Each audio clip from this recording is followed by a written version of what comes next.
নাহমাদু ওয়া নুসাল্লি আলা রাসূলিল কারীম আম্মা বা'দ। সম্মানিত দর্শক ও শ্রোতা মণ্ডলী, গত পর্বে আমরা আরবি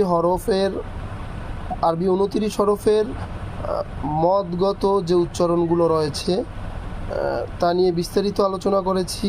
এই পর্বে ইনশাল্লাহ আমরা আরবি 29 হরফের যে 17টি মাখরাজ রয়েছে এই মাখরাজগুলো নিয়ে বিস্তারিত আলোচনা করব এবং কোন হরফ কিভাবে উচ্চারিত হবে সেটা জানার চেষ্টা করব। আমা তাওফিকি ইল্লা বিল্লাহ।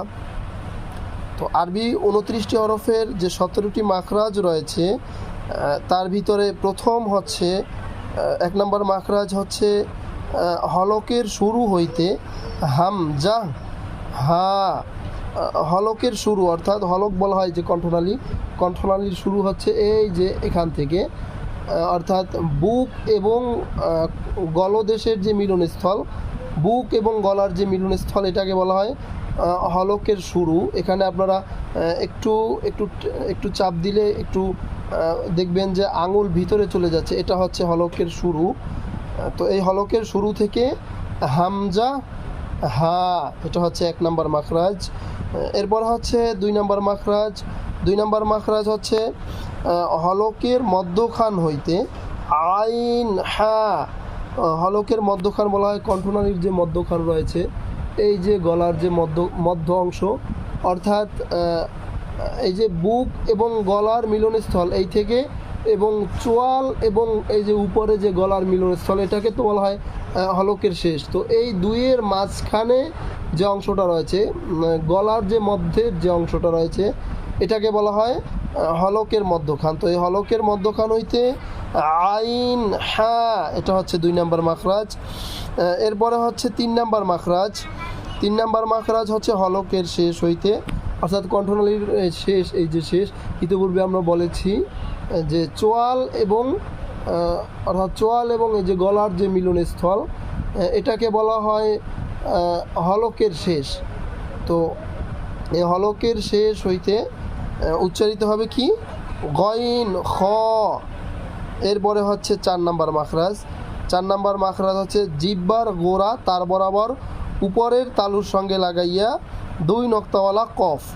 তো জিহ্বার গোড়া বলা হয় একেবারে জিহ্বার যে ভিতরের অংশ রয়েছে সেটাকে বলা হয় মূলত জিহ্বার গোড়া, অর্থাৎ যেখানে আঙুল রাখলে জিহ্বার একেবারে ভিতরের যেই অংশে আঙুল রাখলে একটু বমি বমি ভাব হয়, সেটাকে বলা হয় জিহ্বার গোড়া। তো সেই জিহ্বার গোড়া তার বরাবর উপরের তালুর সঙ্গে মিশিয়ে কি উচ্চারিত হবে কফ।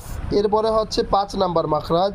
5 নম্বর মাখরাজ হচ্ছে জিহ্বার গোড়া থেকে একটু আগে বাড়িয়া, অর্থাৎ সেই যে জিহ্বার যে গোড়ার কথা বলা হয়েছে তা থেকে একটু সামনের দিকে বাড়াইতে হবে, একটু আগাইতে হবে, বাড়াইয়া তার বরাবর উপরের তালুর সঙ্গে লাগাইয়া মধ্যখান পেঁচানো কী হবে কাফ, কাফ, এভাবে হবে। এরপরে হচ্ছে 6 নম্বর মাখরাজ। 6 নম্বর মাখরাজ হচ্ছে জিহ্বার মধ্যখান, অর্থাৎ এই যে জিহ্বার মধ্যখান যেটাকে বলা হয়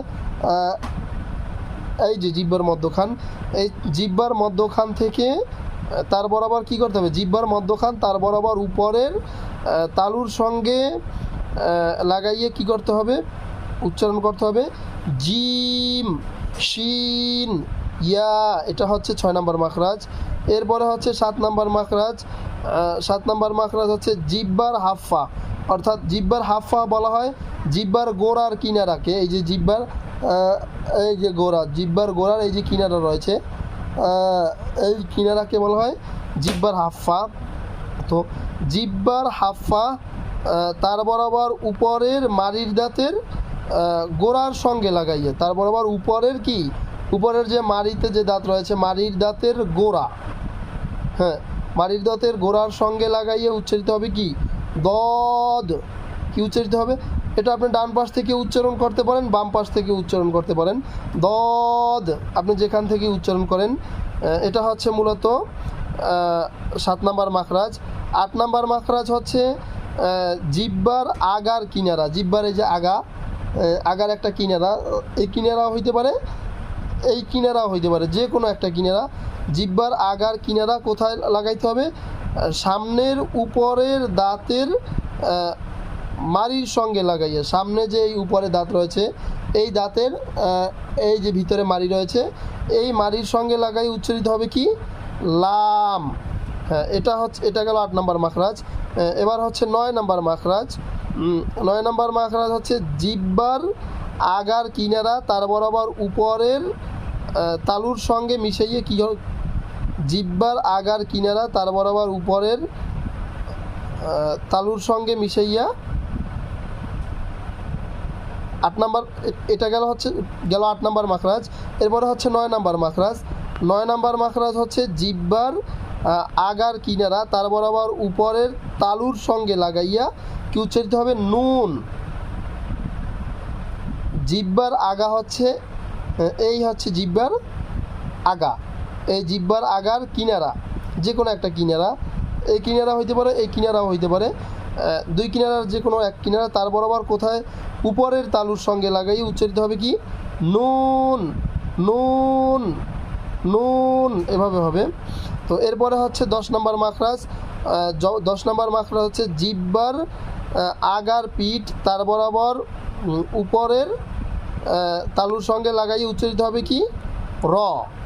তার বরাবর উপরের তালুর সঙ্গে লাগাইয়া উচ্চারিত হবে র। জিহ্বার আগার পিঠ, জিহ্বার আগার পিঠ তার বরাবর উপরের তালুর সঙ্গে মিশাইয়া উচ্চারিত হবে র। পিঠ বলতে বলা হয় এইটাকে,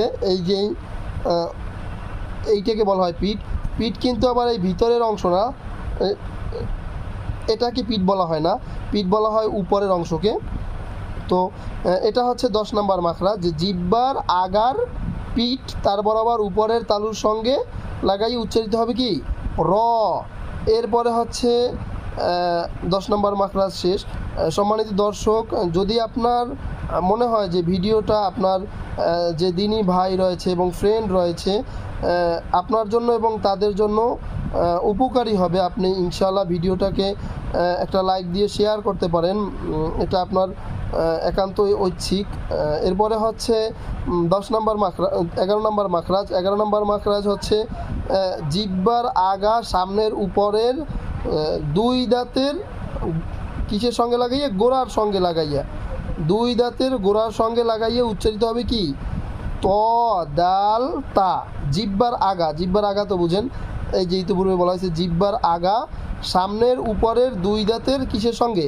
গোড়া। এই যে দুইটা দাঁত রয়েছে, এই দুই দাঁতের এই যে গোড়া রয়েছে, এই গোড়ার সঙ্গে লাগাইয়া উচ্চারিত হবে কি? ত দাল তা। এরপরে হচ্ছে 12 নম্বর মাখরাজ। 12 নম্বর মাখরাজ হচ্ছে জিহ্বার আগা সামনের উপরের দুই দাঁতের আগার সঙ্গে লাগাইয়া উচ্চারিত হবে কি? র লাল সা। র লাল সা। এই যে জিহ্বার এই আগা সামনের উপরের এই দুই দাঁতের আগার সঙ্গে লাগাই উচ্চারিত কি হবে? র লাল সা। গেল 12 নম্বর মাখরাজ। এরপরে হচ্ছে 13 নম্বর মাখরাজ। 13 নম্বর মাখরাজ হচ্ছে জিহ্বার আগা সামনের নিচের দুই দাঁতের কি? সামনের নিচের দুই দাঁতের আগার সঙ্গে লাগাইয়া কি? সদ সিন ঝা। জিহ্বার আগা তো বুঝেন, এই জিহ্বার আগা সামনের নিচের দুই দাঁতের কি? আগার সঙ্গে লাগাইয়া, ভিতরে পেট ও আগার সঙ্গে লাগাইয়া, পেট ভিতরে যে পেট রয়েছে দাঁতের, সেই পেটের দিক থেকে যে আগা রয়েছে সেই দুই দাঁতের আগার সঙ্গে লাগাই উচ্চারিত হবে কি? সদ সিন ঝা। এরপরে হচ্ছে 14 নম্বর মাখরাজ। 14 নম্বর মাখরাজ হচ্ছে নিচের ঠোঁটের পেট সামনের উপরের দুই দাঁতের আগার সঙ্গে লাগাইয়া ফা। নিচের ঠোঁটের পেট, অর্থাৎ এই যে পেট ভিতরের অংশ, নিচের ঠোঁটের এই যে ভিতরের অংশ, বাহিরের অংশ না, ভিতরের অংশ, নিচের ঠোঁটের পেট সামনের উপরের দুই দাঁতের আগার সঙ্গে লাগাইয়া উচ্চারিত হবে কি? ফা। ফা। এরপরে হচ্ছে 15 নম্বর মাখরাজ। 15 নম্বর মাখরাজ হচ্ছে দুই ঠোঁট হইতে কি উচ্চারিত হবে? ওয়াও। ওয়াও। ওয়াও উচ্চারণে খেয়াল রাখবেন যে দুই ঠোঁট গোল হবে। তো 15 নম্বর মাখরাজ হচ্ছে দুই ঠোঁট হইতে ওয়াও বা মিম, এটা হচ্ছে 15 নম্বর মাখরাজ। দুই ঠোঁট হতে, এই 15 নম্বর মাখরাজ শুধু দুইটা ঠোঁটেরই ব্যবহার হবে, ওয়াও বা মিম। এতে অন্য কোনো অঙ্গের ব্যবহার হবে না, মুখের অন্য কোনো অঙ্গের ব্যবহার হবে না। এরপরে হচ্ছে 16 নম্বর মাখরাজ। 16 নম্বর মাখরাজ হচ্ছে নাকের বাসি হইতে গুন্না উচ্চারিত হয়। গুন্না নাকের বাসি হইতে, যেমন আন্না, এটা হচ্ছে নাকের বাসি। আম্মা, এই হচ্ছে নাকের বাসি থেকে এই গুন্না উচ্চারিত হয়। এটা হচ্ছে 16 নম্বর মাখরাজ। আর একটা জিনিস জেনে রাখা খুবই জরুরি, সেটা হচ্ছে গুন্নার হরফ হচ্ছে শুধুমাত্র দুইটি, নুন এবং মিম। এরপরে হচ্ছে 17 নম্বর মাখরাজ। 17 নম্বর মাখরাজ হচ্ছে মুখের খালি জায়গা হইতে মদের হরফ উচ্চারিত হয়। মুখের খালি জায়গা কোনটা? যে মুখের খালি জায়গা, যেমন আপনি দেখেন যে ইয়াসিন উচ্চারণের ক্ষেত্রে ইয়া, যে ইয়া এইভাবে যে করলাম, এইটা করার জন্য কোনো জায়গার আমার কি মিশানোর বা লাগানোর প্রয়োজন হয়নি, কোনো কিছুর সঙ্গে কোনো কিছু লাগানোর প্রয়োজন হয়নি, খালি জায়গা থেকেই উচ্চারিত হয়। আবার দেখেন সিন, এই যে ইন, এটা যে করলাম, এটার জন্য কি কোনো জায়গা থেকে উচ্চারণ করার প্রয়োজন হয় না, মুখের খালি জায়গা থেকেই কি মদের হরফ, এই যে মদ উচ্চারিত হয়েছে। আর একটা জিনিস হচ্ছে যেটা জেনে রাখা ভালো, যে মদের হরফ হচ্ছে 3টি, আলিফ, ওয়াও, ইয়া। তো এই ছিল আজকে 17টা মাখরাজ। ইনশাআল্লাহ অন্য কোনো দিন আর একটা ভিডিও নিয়ে আপনাদের নিকট উপস্থিত হব। সে পর্যন্ত আমাদের জন্য আপনারা সকলে দোয়া করবেন, এবং আপনাদের জন্য রইল দোয়া, আমরা যাতে কুরআনুল কারীম সহিভাবে তিলাওয়াত করতে পারি এবং কুরআন এবং সহি হাদিস অনুযায়ী নিজের জীবনকে পরিচালনা করতে পারি। আমিন।